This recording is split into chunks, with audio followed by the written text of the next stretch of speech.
Hello, we begin with breaking news at this hour. Explosions have been reported in Yemen's capital, Sana'a, and the port city of Hodeidah.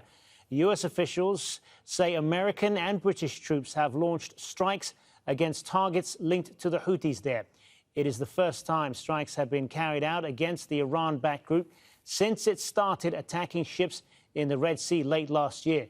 The Houthis claim they're only targeting ships linked to Israel in response to the war on Gaza. Before the strikes, the group's leader vowed to respond to any so-called aggression. We will not hesitate to do everything we can, and we will confront the American aggression.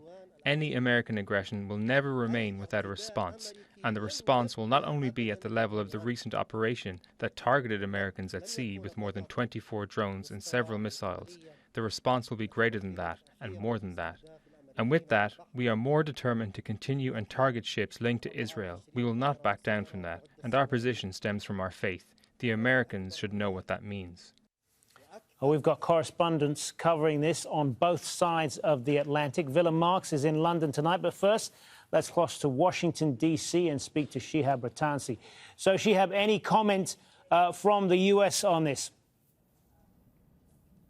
No comment. As far as we can see, as yet, the position of the administration has been the same for a week now. There will be consequences for the Houthis if they continue to attack shipping in the Red Sea and the Gulf of Aden. It was repeated by Antony Blinken during his tour of the region on Wednesday. We understand that Congress was briefed earlier today, Thursday, here in the United States. But the interesting thing is that the White House press pool was told to go home just about an hour ago, which is quite interesting, because that would suggest that then we're not going to have any official statements from Joe Biden as he launches another war, or he gets involved in another war in the region. He starts bombing Yemen. Remember, Joe Biden, he was the candidate who said he was going to end endless wars, specifically in the Middle East, specifically in Yemen, actually. That was a major part of his campaign, was to stop the war in Yemen. But now he, again, like the two presidents before him, is bombing Yemen, or at least involved in the bombing of Yemen. And clearly then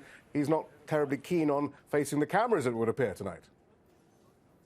And what they said earlier, I mean, how are they at this point separating this from the defensive Prosperity Guardian mission, which is what the mission that they've been carrying out for several weeks now to repel the Houthi attacks in the Red Sea?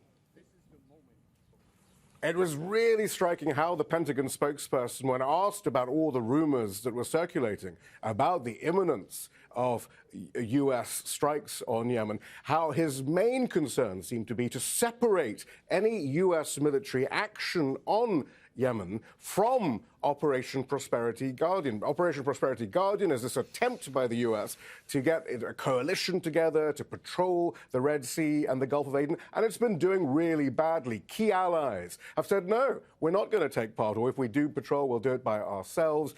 And part of that was because there was a suspicion that if there was some international coalition in the area, it would be used as some sort of fig leaf for a U.S. escalation in the region, even as the Biden administration says it doesn't. That's the one thing it doesn't want, is to accelerate the conflict further from Gaza and the West Bank's borders. So this is kind of the reason why so many allies seem to say, no, we don't want to be a part of this.